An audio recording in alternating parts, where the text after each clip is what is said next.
Welcome, and thank you for joining us at the First Unitarian Universalist Church of Houston this morning. I'm Sue Prohaska, Chair of the Stewardship Committee. The February freeze postponed our Stewardship Sunday, so we're kicking off the campaign today. To those of you who've already turned in your pledge cards, thank you. This morning, Colin will be preaching on the theme of growing in generosity rooted in faith. For those of you new to our congregation or our online services, I invite you to continue watching after the benediction to hear more about the living tradition that is Unitarian Universalism. We now invite you to hear our call to worship.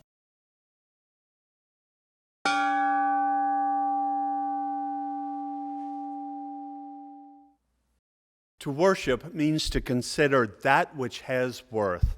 Today we consider with gratitude the many gifts of this community, the opportunity to be affirmed in who we are and to offer that affirmation to others, the chance to stand up together to help remake the world in the ideal of justice, the freedom to choose one's own path to truth and to learn from the travelogues of others, the space to expand one's own spirit and to reconnect after busy or humdrum weeks with sustaining truths of one's life. Regular reminders that we must see our world through the lens of love, and the aspiration to consider all life as precious. For if all of it is made of stardust, how can it not be wondrous? So, this morning, let's welcome all of these gifts with gratitude, for they have been paid for with many currencies. The blood of the martyrs who died so that we can be free in our religion.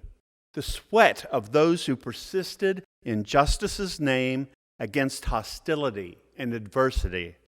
The tears of those who struggled to build better lives for those in this life. The questions of our children as they understand the world anew and offer their understanding to us with a fresh lens. The laughter and joy of those giddy with the embrace of community. The dollars and cents of those who gave what they could and then stretched a little bit more. The infinite small acts of service that make the parts greater than the whole, done by those who knew themselves in sympathy with our purposes. So, today, we consider with gratitude and humility what it means to pay forward what has been paid forward for us. And now, with all of this, let us enter into worship with gladness in our hearts.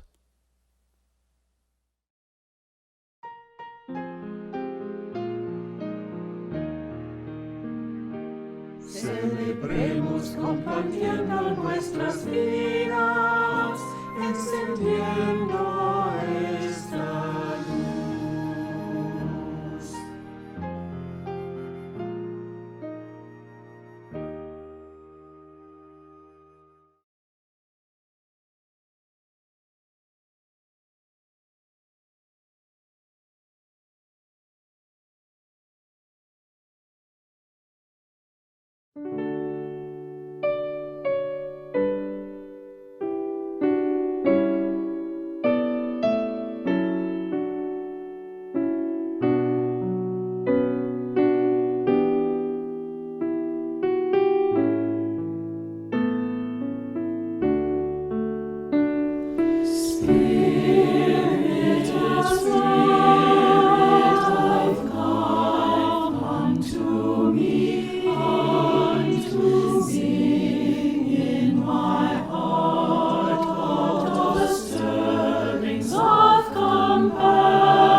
Please join me in the spirit that some call prayer and others name meditation.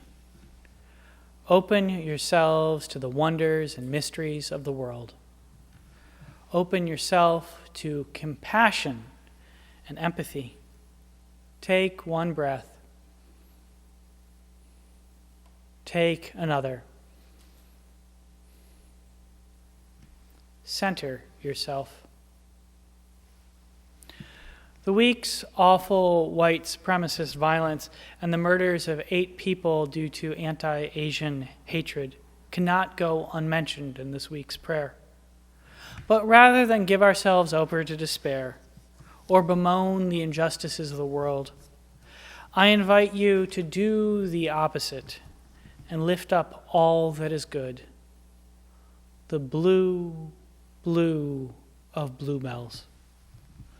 The magic, the human magic of scientific discovery, the power of love to overcome, the force of justice, the shimmering possibility of the pandemic's end, policymakers devoted to human flourishing. I pause here to add your own words to this litany and answer these questions. What is right in your world? What is beautiful?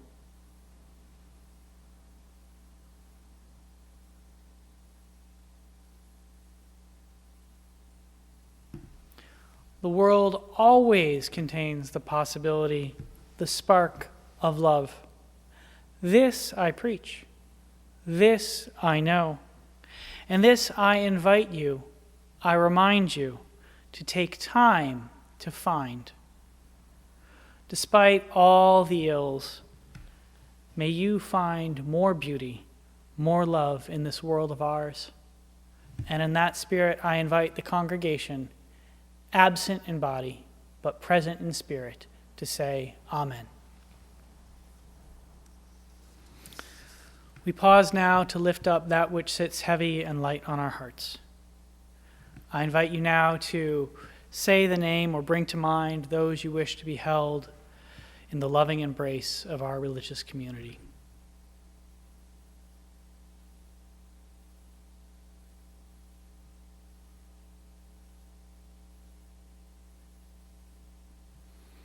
We lift up the Reverend Dr. Elizabeth Strong, one of the great Unitarian Universalist ministers of the last decades.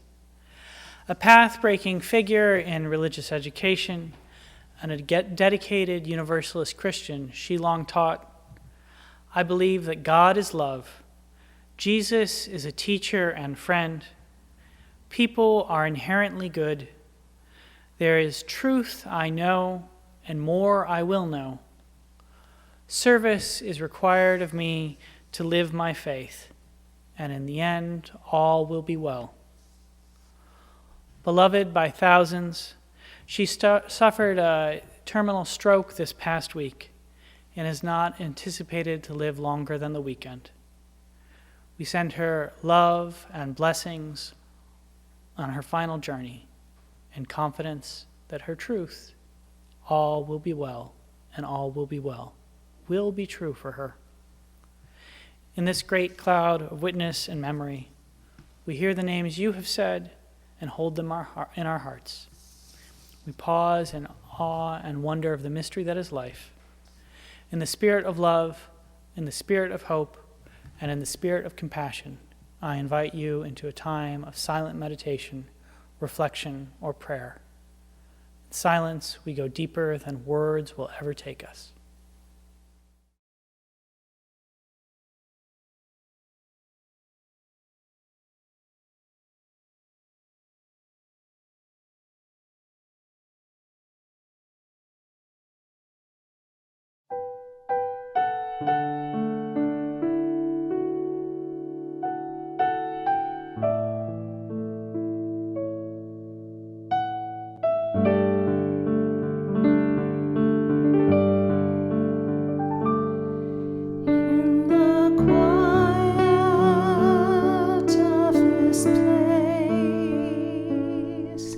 Let this moment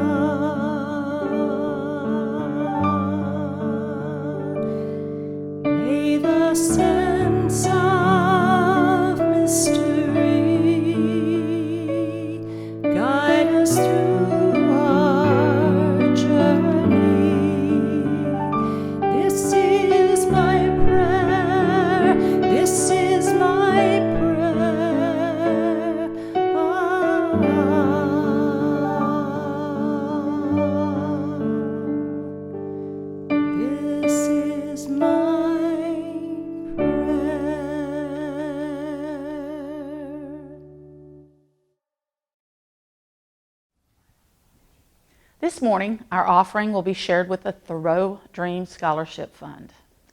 The Dream Scholarship began in 2003 when a 501c3 was created to fund college education for students who are the first in their family to attend college.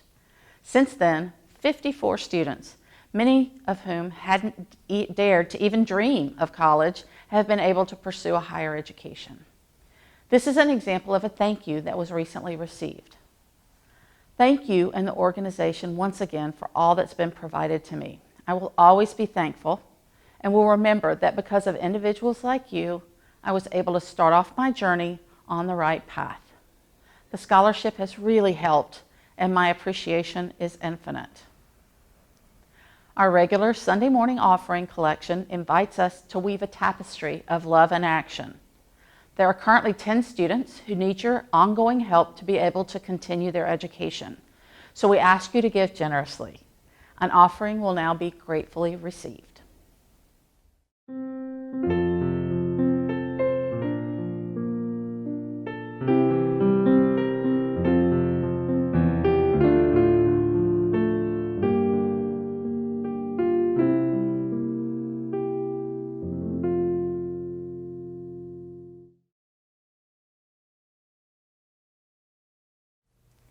Hi, my name is Amanda Ailes, and I am a member of First Church down in Richmond. I attend the Thoreau campus. I started coming to First Church in September of 2019.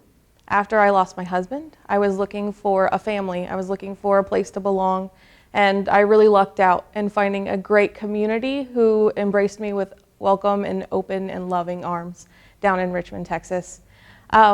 Since then, I have really found a future for myself at the Thoreau campus. I can see myself and my daughter being there for many years to come, growing up and growing in love together. Our contributions to the church during the stewardship campaign is what helps us plan for the upcoming year. It is what helps the church put in the work and the effort towards the things that are most important to us. And so I want to just say thank you in advance for the generosity that you show us this year so that we can work together and extend that feeling of love throughout Houston and throughout Fort Bend County that drew me in the first place.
First reading, We Hold Hope Close by Teresa I. Soto.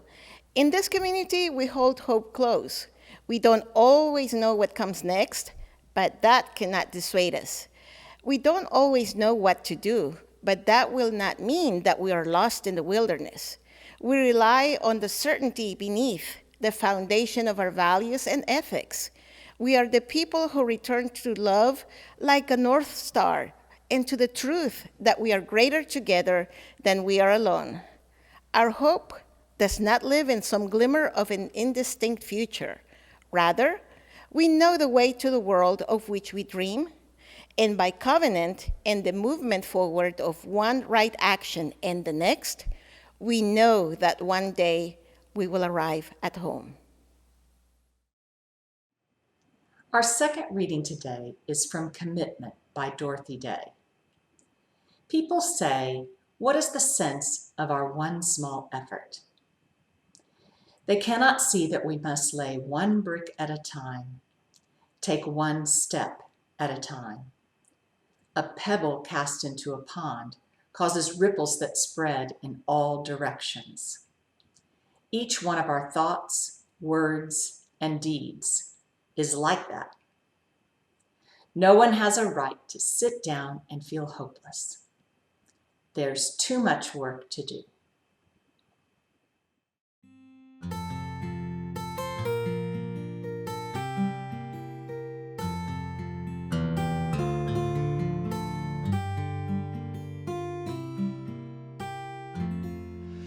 De ti yo recibo, a ti te doy, así compartimos y vivimos hoy. De ti yo recibo, a ti te doy, así compartimos y vivimos hoy. De ti yo recibo, a ti te doy, así compartimos y vivimos hoy. De ti yo recibo, a ti te doy, así compartimos y vivimos hoy. De ti yo recibo, a ti te doy, así compartimos y vivimos hoy.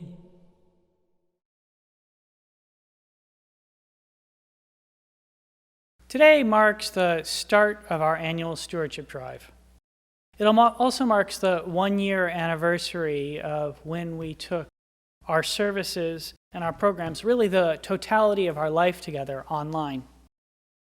As I reflect back on the past year of hardship, and as I reflect upon stewardship, I find myself drawn to three intertwined lessons that we would do well to consider in relationship to each other and in the days of our lives.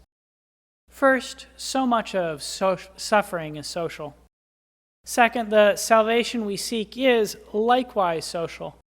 And third, our congregation can make a difference in lessening suffering and in the pursuit of social salvation. I will focus my remarks on these three lessons shortly.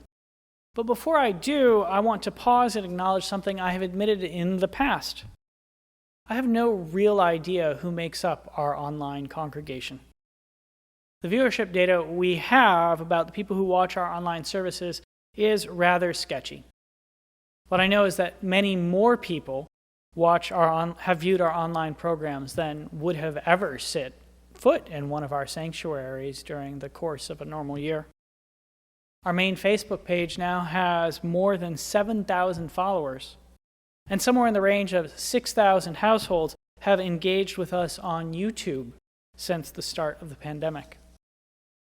Despite the expanded size of our virtual community, I'm aware that a number of First Houston's longtime members and friends are not engaged with our online worship. In recent weeks, I've had a number of conversations with some of them that follow a similar format.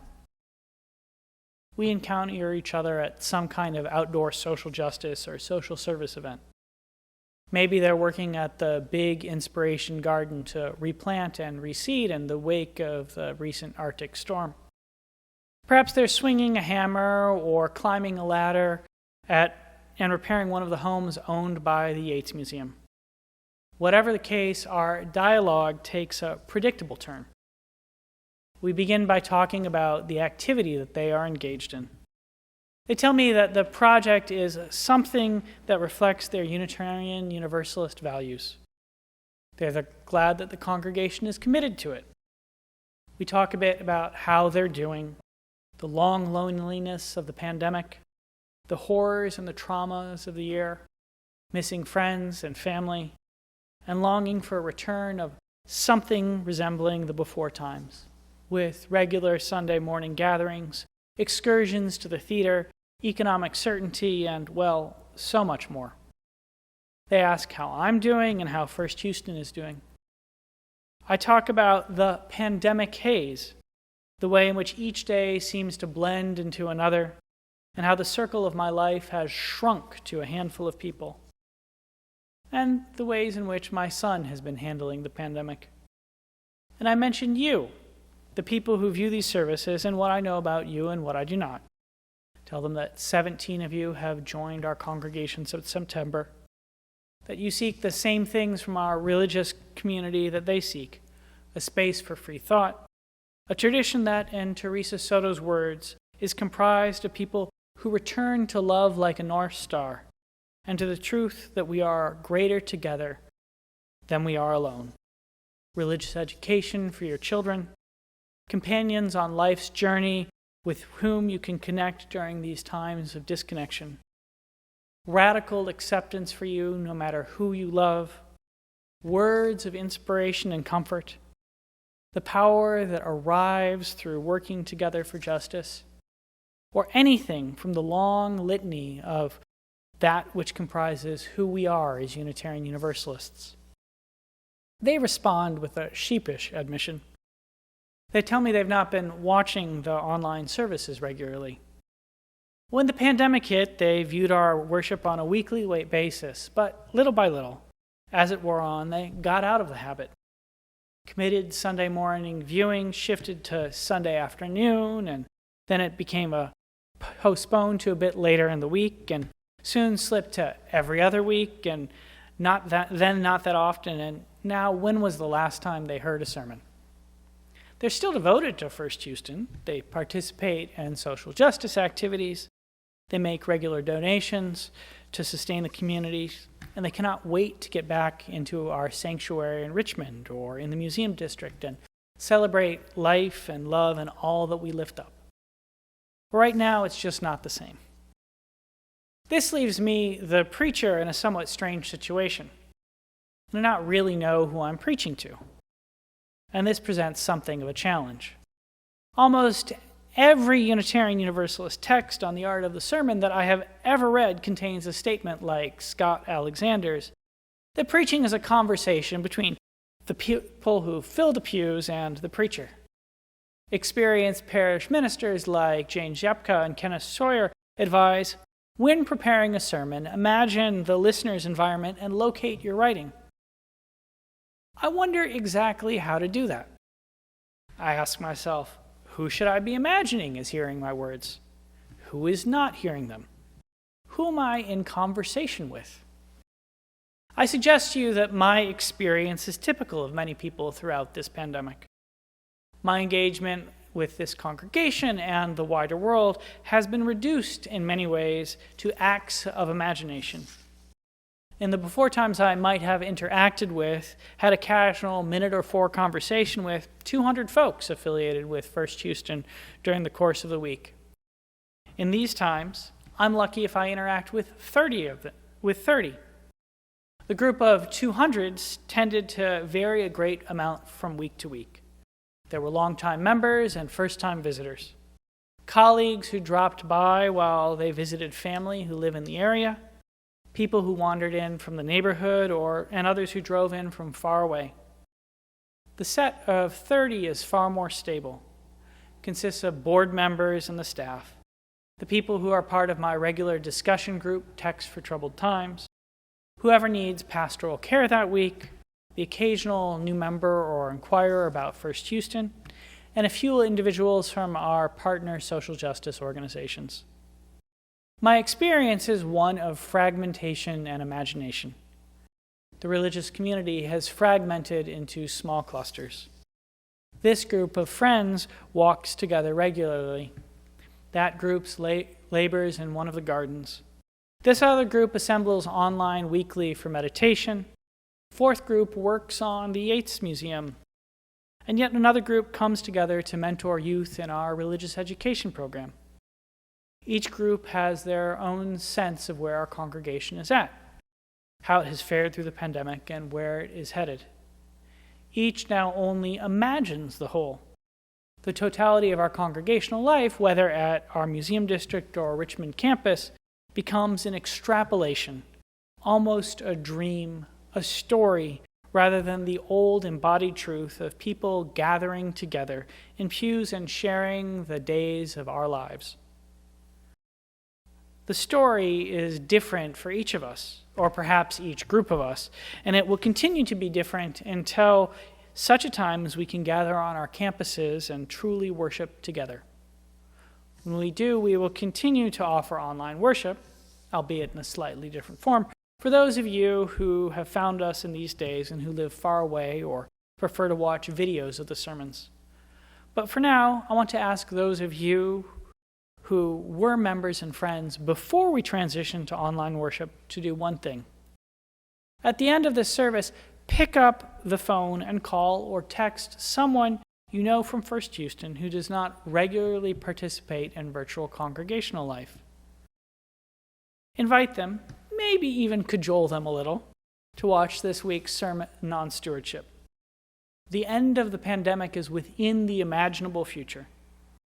It is time for us to bring together the fragments of our communal life and weave them into a whole again. We do that through the shared experience of worship. So I suggest that you not only call them and encourage them to watch this service, I suggest that afterwards you ask them what they thought of it. You could comment on how ridiculously long my hair has gotten, but far more importantly, you might ask them to reflect on what they think of the ministry of the congregation in these times. Perhaps you could query, what is First Houston called to do during these extraordinary days?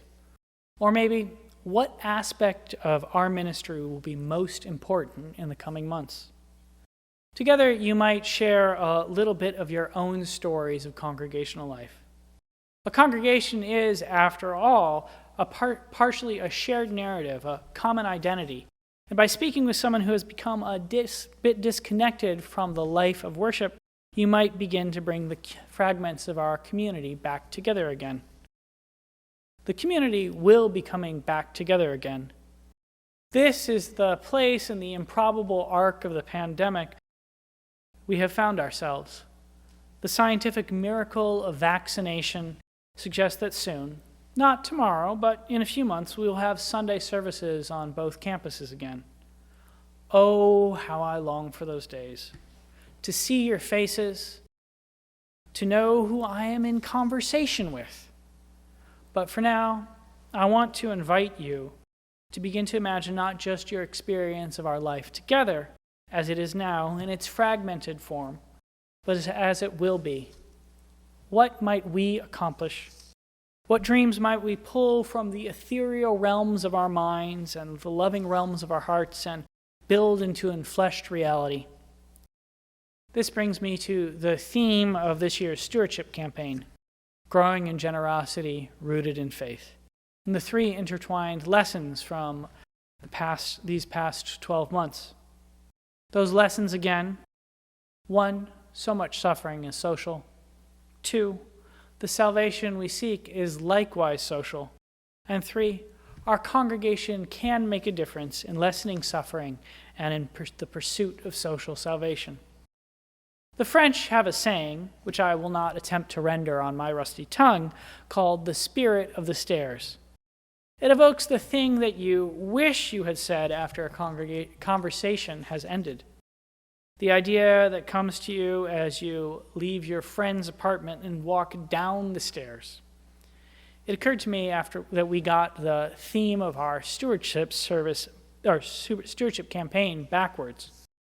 It might have been better written, rooted in faith, growing in generosity.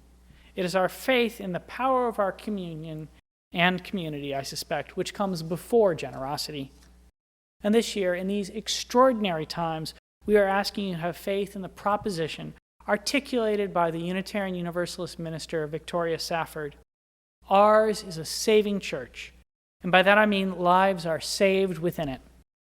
We are asking you to have faith in the power of this congregation, be it virtual or in person, to make a difference for the better. And by that, we are really asking you to have faith in yourselves and what we can do together. Here we reach the first of the lessons of the past year. So much suffering is social. When I reflect on my own struggles since the pandemic began, I think about how often they have been the result and the reflection of things we do together. And in this instance, by we, I mean all of humanity. For what has the pandemic been but a testament to the ways in which we are collectively connected?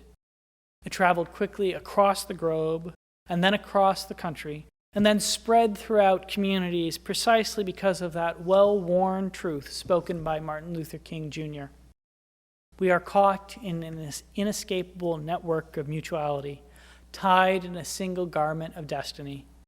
Whatever affects one directly affects all indirectly.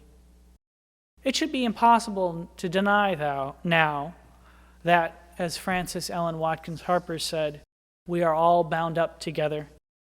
The horrors of the pandemic have been apocalyptic horrors.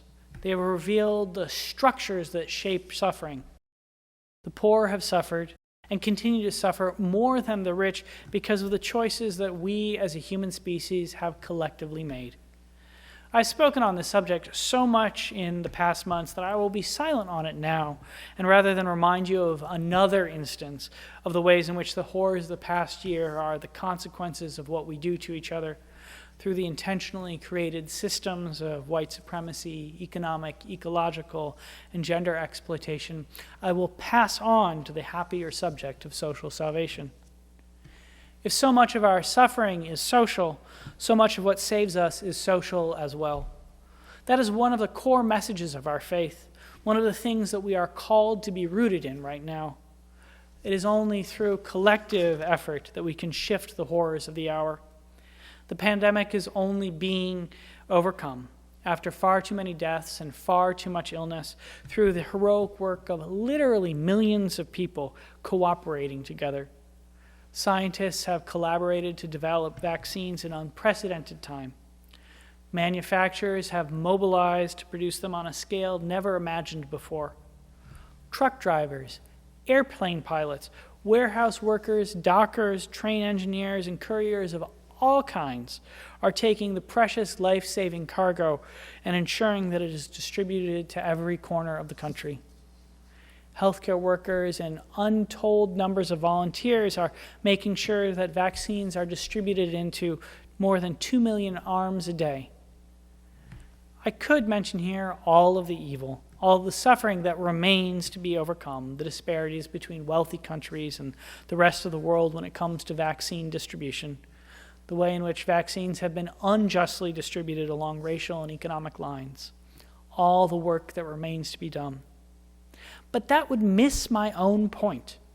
And that point is this. The miraculous efforts of the past months proves that if the best parts of humanity unite, there is much that can be saved. The lesson of social salvation is one that we have to carry forth, that we are called to share in the coming years as all of the peoples of the world face the same rising crises that we have been continually confronted with. The global assault on democracy, the resurgence of white supremacy, which is really white male supremacy, and the climate catastrophe. These extraordinary times of difficulty and dissolution, and of miracle and cooperation, have not taught that the moral arc of the universe is long, but that it bends towards justice. Instead, they have taught that we human beings have the possibility within us of coming together, of working together to bend that arc towards justice. Nothing is promised to us. It is only our cooperative effort, our social effort, that can empower us to place good above evil and lessen the suffering in the world. We must remember this if we hope to lessen the ongoing crises of the hour. I have faith that we can. I have because this past year, difficult as has been almost impossible as it has been, heartbreaking, heart-wounding, isolating, shattering as it has been, has shown that we humans have the capacity to come together and begin to surmount the insurmountable. Now, I preach slightly falsely here, for my enthusiasm, my hope for the end of the pandemic gets ahead of the truth of where we are at. We are not yet able to gather. I have not been vaccinated. Many of you have not been vaccinated. We still all need to wear masks and keep our physical distance. But my faith in the power of human hands and human hearts has been stirred mightily, and I can imagine an end to the present tragedy. What about you? This brings me to the final lesson of the pandemic.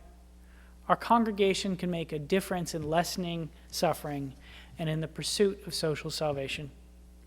Over the past year, many of you have written to me and to Reverend Scott to tell us that First Houston services have been a lifeline, that they have helped you to get through these times, that they have brought some joy, some beauty, and some connection into your life, and that you feel a little less isolated.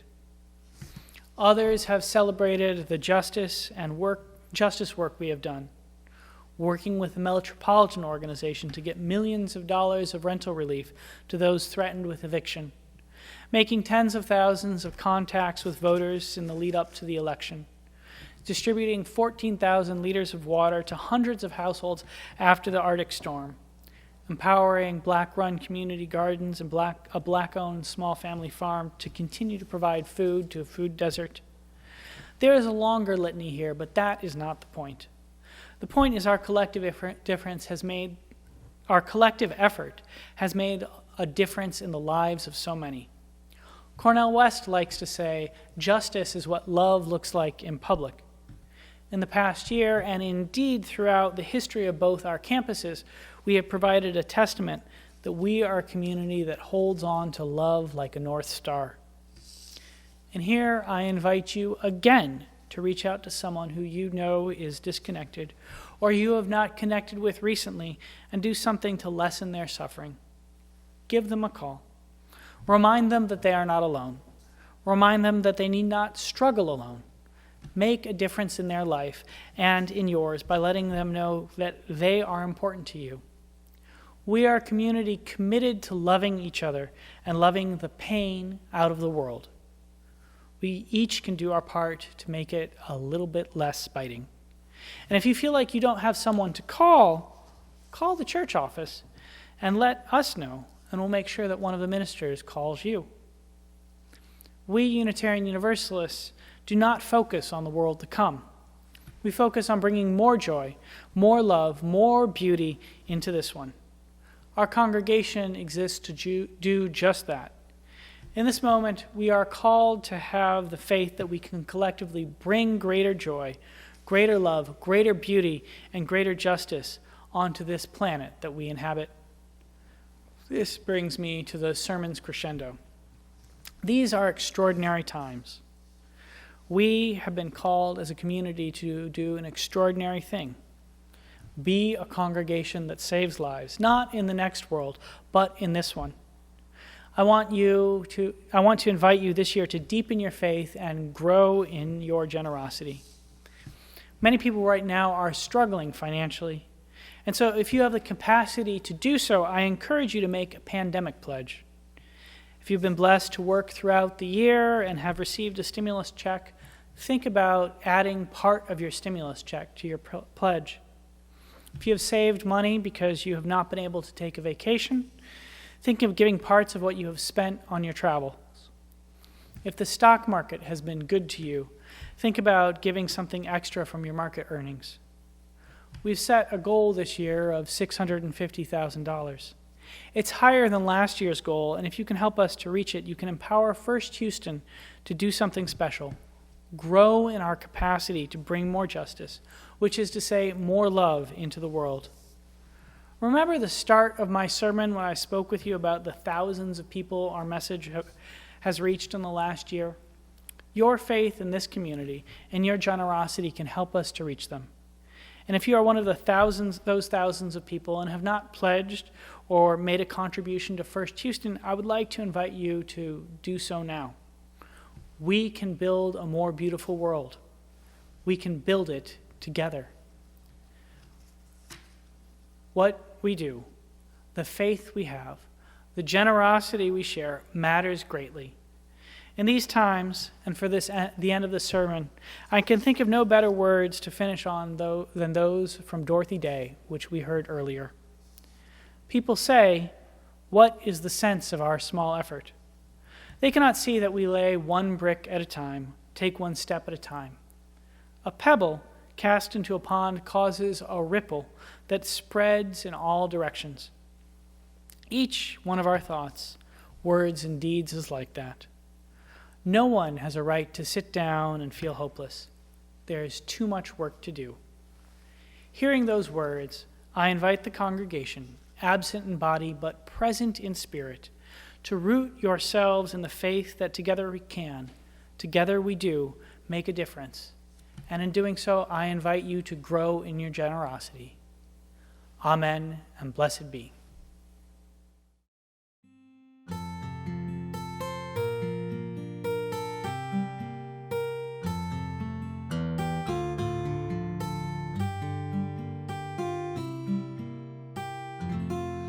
From you I receive, to you I give, together we share, and from this we live. From you I receive, to you I give, together we share, and from this we live. From you I receive, to you I give, together we share, and from this we live. From you I receive, to you I give, together we share, and from this we live. From you I receive, to you I give, together we share, and from this we live.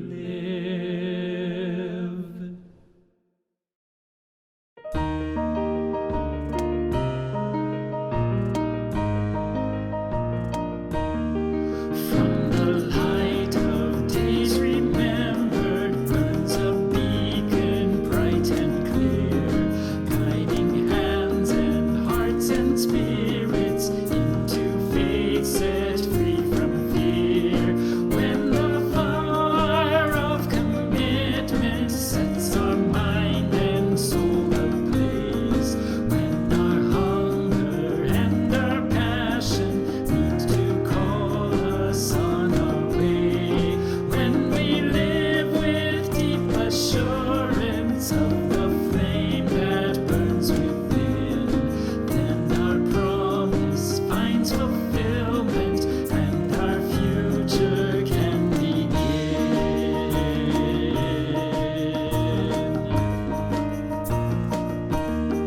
From the stories of our living rings a song both brave and free, calling pilgrims still to witness to the life of liberty.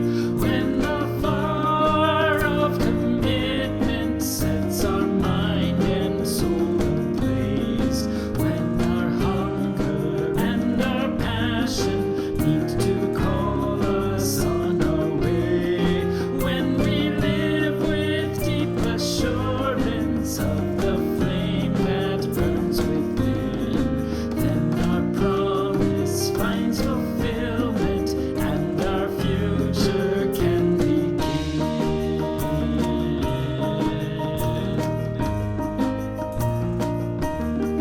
From the dreams of youthful vision comes a new prophetic voice, which demands a deeper justice built by our courageous choice.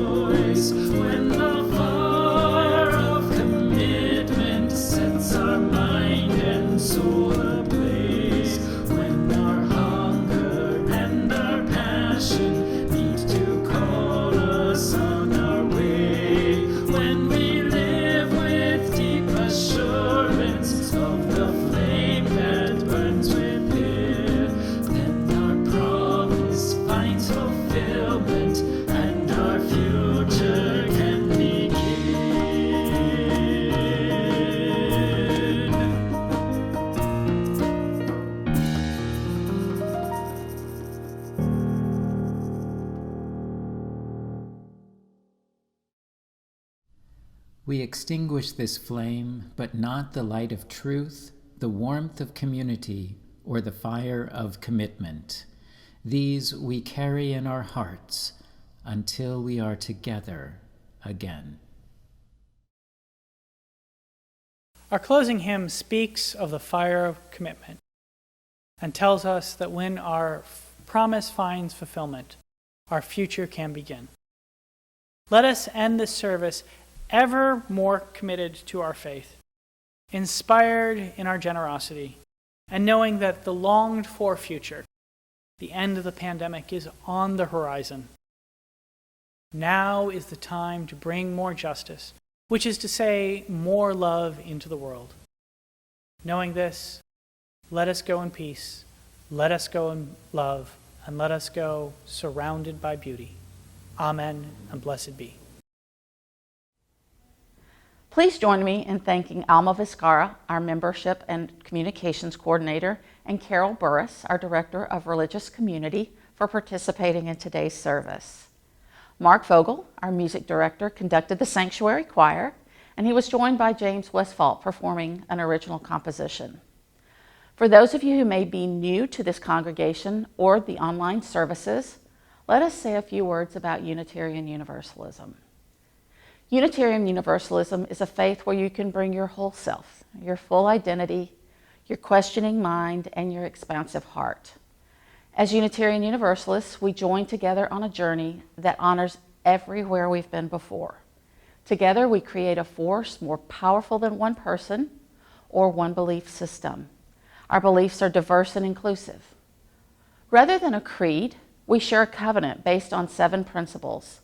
These include the free and responsible search for truth and meaning, the inherent worth and dignity of every person, and the knowledge that we are part of an interconnected web of existence that calls us to honor the earth and all creatures. Thank you for being with us today.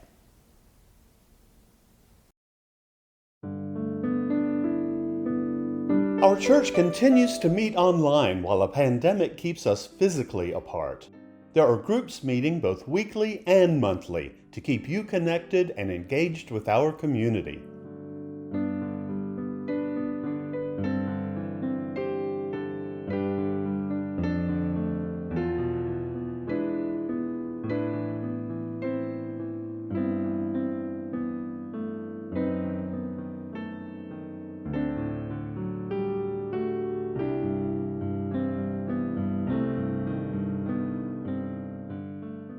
Grab a cup of joe, then join us this morning at 11:30 for the Coffee Half Hour to chat with new and old friends. Next, join the discussion circle at noon for a conversation asking, what is the impact on Texas labor from a switch from fossil fuels to cheaper and cleaner energy sources? Both traditional and experimental writings are welcomed at the Creative Writing Group, which meets today at 2. A new gathering for those members and friends of First UU who identify as Black, Indigenous, or people of color is beginning today at 4. RSVP to BIPOC at firstuu.org. The Gnostic Gospels by religious historian Elaine Pagels is a provocative study that examines the divisions in the early Christian church. Join the discussion of the book with Reverend Colin, Tuesday at 5. The Sanctuary Choir meets virtually Thursday at 7:30 and is welcoming new voices. Email mark@firstuu.org for the link. Many of the topics for upcoming discussion groups are on our website, firstuu.org. Visit there for more details and to sign up.